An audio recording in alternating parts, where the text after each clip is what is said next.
علی حەبیب شرۆڤەکاری سیاسی لەگەڵمانە سەبارەت بە هۆشداریەکە سەبارەت بە داهاتووی عێراق لە بەغداوە کاک علی لەگەڵمانە. کاک علی بەخێر بێن، خۆشحاڵم لەگەڵمانن.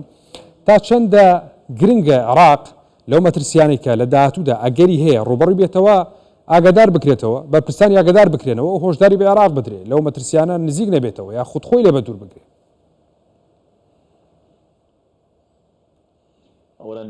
سەرەتا یاوەتان باش ئێوە و بینەرانتان لە ڕاستیدا دۆخی عێراق بە تایبەتی لەم قۆناغەدا کە عێراق پێدا تێدا پەڕێت لە چوارچەوەی جەنگی هەرێمایەتی و ترس و مەترسی تێوەگلانی عێراق لەو شەڕە و ببێتە گۆڕەپانی دواوەی ئەم جەنگە پێویستە چینی سیاسی تێبگات کە قەبارەی مەترسیەکە چەند گەورەیە. ئێمە لە دۆخێکی مەترسیدار داین، بینیمان ئەو جەنگە لە غەزە دەستی پێکرد و ڕووی لە لوبنان کرد، دواتر ئەو ڕووداوانەی سووریا بەم دوایانە بینیمان و ئاراستەکردنی هەرێمایەتی و نێودەوڵەتی کە سەقامگیربوونی عێراق و بڕینی دەست و پەنجەکانی ئێرانە لە ناوچەکە. دەبین ئێستا هیچ گرنگی پێدانەکەی ڕاستەقینە لەلایەن چینی سیاسی عێراق نییە بۆ ئایندەی وڵاتە. دەبین ئێستا کاریگەریەکی زۆری ئێران هەیە لە واقعی عێراقدا، ئەمەش ڕنگدانەوەی هەیە لەسەر ستەیجی نێودەوڵەتی، ئەمەش پەیوەندیەکان لەگەڵ لەسەر ئاستی نێودەوڵەتی سەختتر دەکات بە دیاریکراوی لەگەڵ ئەمریکا. پەیوەندەکان ئاڵۆزتر دەبن، زۆر گرنگە بۆ ئایندەی عێراق کە پەیوەندیەکان و چارەنووسی کۆمەلگەی نێودەوڵەتی پێویستە بە چارەنووسی عێراق کە مەترسیداری ئابووریە لە چەندین بواریتکەوە لەسەر ئاستی ناوچەکەدا مەترسی هەیە، بۆیە چینی سیاسی پێویستە تێبگات سەرڕای بوونی دروشمەکان لە حکومەتی عێراق سیاسی بۆ لەوە تێناگات. کاتێک کە ئەمریکا کاتێک کە عێراقیەکان خۆیان لە سەرئاستی ڕۆشنبیری لە سەرئاستی ئەو ڕۆژنامەوانان و لایەنەکان بەشێک لە لایەنەکان و خەڵک داواکات لەوەی کە عێراق تێوە نەگرێت لە هیچ جۆرە جەنجێک و عێراق لە مەترسی بە دوور بێت، بەڵام هەنگاوەکان بەرەو مەترسیدار بوونتری دۆخەکە چن یانی لە عێراق. بۆچی عێراق لەمە تێناگات؟ کێنەوانی کە نایانەوێ عێراق سەقامگیر بێ و بۆچی نایانەوێ؟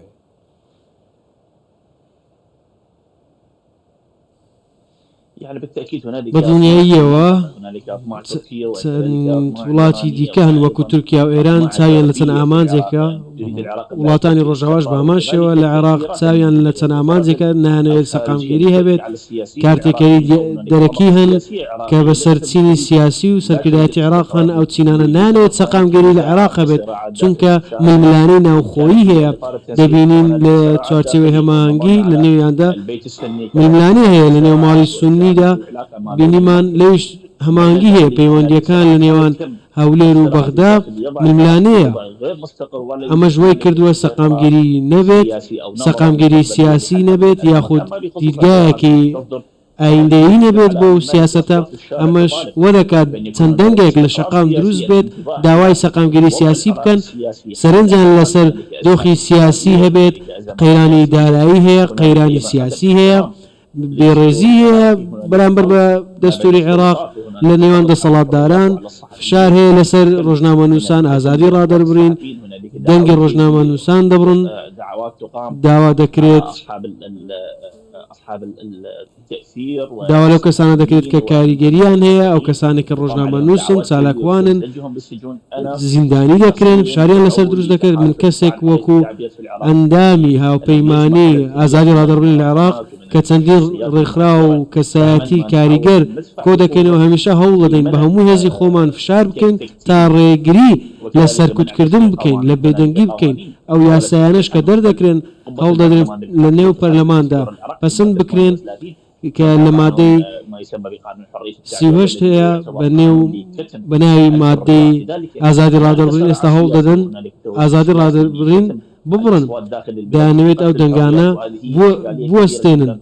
ئەمەش کێشەیەکی گەورە بۆ عێراق دروست دەکات. زۆر باش. عێراق بەم دۆخە خراپە ئابووریە ناسەقامگیرەوە ینی داهاتووی لە ڕووی ئابووریەوە بەرەوکوێچێ گەراوە بەردەوامێ.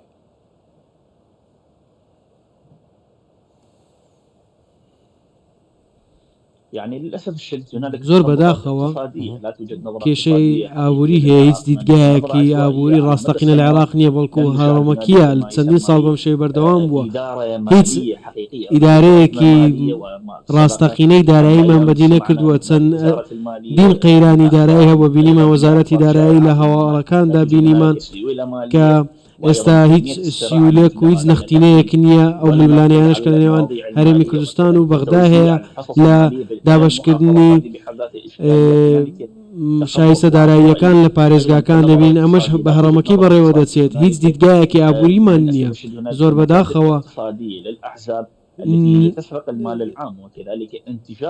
پارتەکان پارەی خەڵک دەدزن ئەمەش کێشە دروست دەکات بینیمان لە دادگا لە دەستەی دەستپاکی ناتوانن چارەسەری بکەن پارەیەکی زۆر دزراوە گەندەڵیەکی زۆر هەیە ژمارەیەکی بێشومارە سەرڕای ئەوەی عێراق ئێستا تەنیا پشت بە یەک سەرچاوی دارایی دەبەستێت هیچ سەرچاوەیەکی دیکەی نییە پشتیوانی لە ئابووری عێراق بکە ئەمەش کێشەیەکە لە سیاسەتی ئابووریمان هیچ سیاسەیەکی ئاشکرا و ڕوونی ئابووریمان نییە نازانین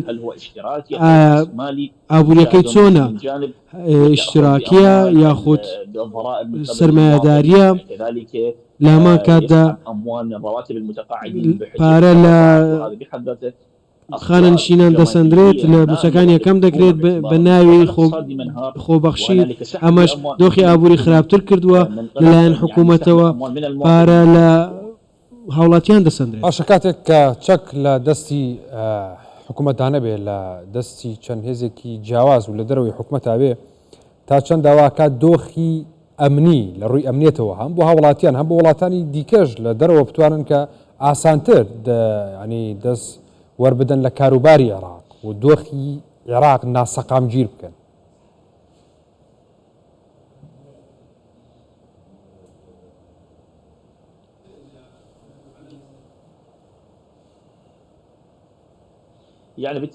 بەدڵنیاییەوە چەکی دەرەوەی دەستی دەسەڵات و گروپە چەکدارەکان کارگەریان لە شەقام هەیە.